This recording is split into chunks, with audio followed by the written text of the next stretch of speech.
Mannarino. And welcome to PIX11 Politics, everybody. I am Dan Mannarino. And can you believe it? Less than 40 days until the election. And it's no exaggeration that the race for New Jersey governor is about as tight as it could be. In fact, take a look right here at the recent exclusive polling from PIX11, The Hill, and Emerson College. The race so close, we're actually down to a decimal point difference. And we don't typically use decimal points, but we wanted to actually show you just how close this actually is. Democrat Mikey Sherrill, less than half a point ahead of Republican Jack Ciattarelli. A virtual tie when you look at those numbers, right? And another point of note, with early voting starting in less than a month, nearly 11% of voters, that bottom number right there, remain undecided. And just a few days from now, PIX11 will host a debate between the candidates for Lieutenant Governor. Democrat Dale Caldwell, Republican James Gannon will go head-to-head on stage at Kean University. One of these candidates will take on a role that many are not familiar with. So today, we're helping you understand that very role. The current New Jersey Lieutenant Governor, Tahesha Way, joins me to discuss the role of being second in command. She is going on the record.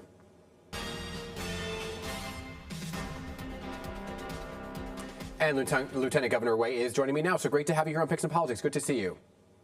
Good to see you, and thanks for having me, Dan. So let me get right into it, right? Because you assumed the role of the Lieutenant Governor just over 2 years ago in September of 2023. You're also serving as the Secretary of State, which is a position you've held since the start of Governor Murphy's administration. So as we gear up for this big debate next week, right, for those who will succeed you, what exactly is the main responsibility of a Lieutenant Governor? Well, that's an important question because this is indeed an important role. You mentioned the Lieutenant Governor serves as second in command, but for me, in partnership with Governor Murphy, we advance our shared mission of creating that stronger and fairer New Jersey. And when the governor is unavailable temporarily, I step in as acting governor. I also represent the administration across the state and even around the world, building bridges, advancing policy with our leaders, businesses, organizations, and constituents.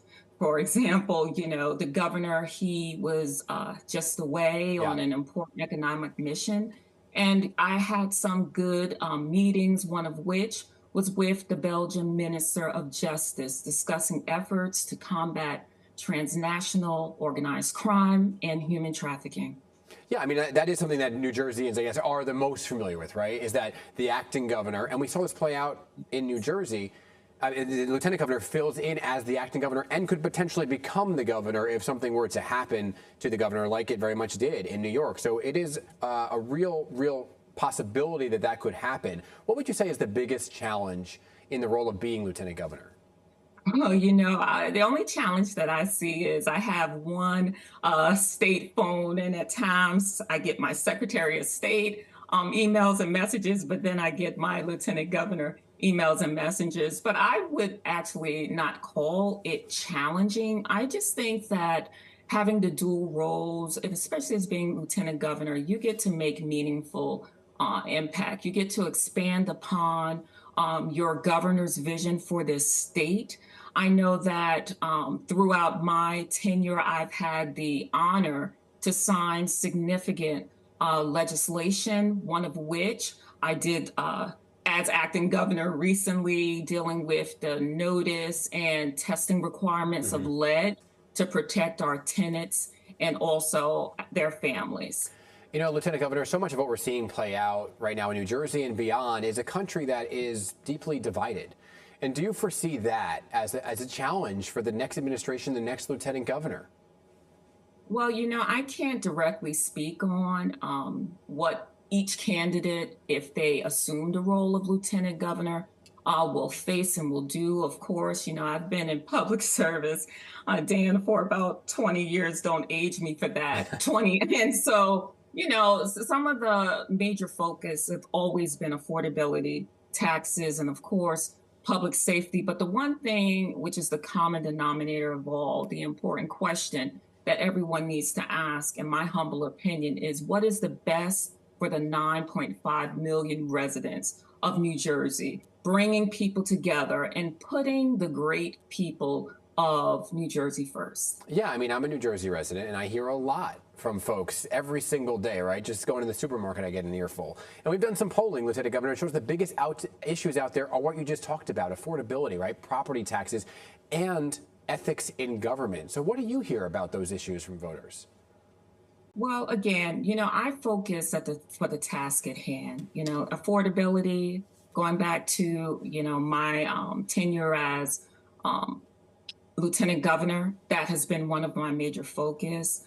You hear about just the equity of it all throughout our state because we want our residents to be on the same common plane, if you will. And that's why, I'm proud to be a co-chair of the Wealth Disparity Task Force. Mm-hmm. What would you say as you come to the end of your term now as lieutenant governor, something that you are most proud of and something that you hope that maybe wasn't fully completed that the next administration will take on?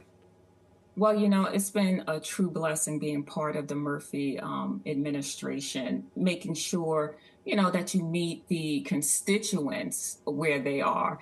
I am a parent of 4 girls, and for me, one of the most significant bodies of work that I've done in terms of our kids is the protection of their mental health. I was proud to sign and strengthen the Madison-Holleran Suicide Prevention Act, Dan. That makes certain that our colleges and our universities train staff annually, raise student awareness, and expand access to resources. Again, it's been a pride and a privilege to serve the 9.5 million residents, and I just thank them, right, for opening the doors to us in this administration. As you mentioned, you do serve 2 roles, right? You talked about the phones. So do you recommend that the next lieutenant governor do the same, that they take on more than one responsibility? Well, by constitution, the lieutenant governor has to oversee a department or agency. And, you have to balance things out. But I know in terms of my portfolio, Secretary of State, that paved the way for, me to accomplish good things with Lieutenant Governor, given my Department of State is forward facing as Secretary of State. There are, the focus there in the Department of State on vitality issues, dealing with economics, dealing with culture, and of course, dealing with civics. So it's been a perfect marriage, I must say. Yeah, I mean, have you endorsed anybody in the upcoming race? Well, something, speaking of Secretary of State, I'm appointed in that regard, and you must be nonpartisan. Ah, gotcha. As I oversee the elections. Right, that's in very the true. state. That's the dual role. Right? Exactly. So if anything that I'm endorsing is just making sure that my team and I, in partnership with all of our election partners, Homeland Security, Attorney General's office, state police, that, we keep doing what we do with our local election officials 24/7, 365 days in the year. Yeah, Lieutenant Governor, we are hosting the debate. And so if you are a candidate on the stage for Lieutenant Governor and you're presenting a case, what's your advice to the 2 candidates on the debate stage? Well, without, any endorsement, again, I wish both of the candidates well, again, just to be authentic. That's, what our New Jersey constituents, residents, electorate are seeking. And just meet them where they are, understand their needs, and, how you can reflect those needs within your position. Lieutenant Governor Tahesha Way, I appreciate your time. Thank you for being back here. Thank you so much, Dan. Good.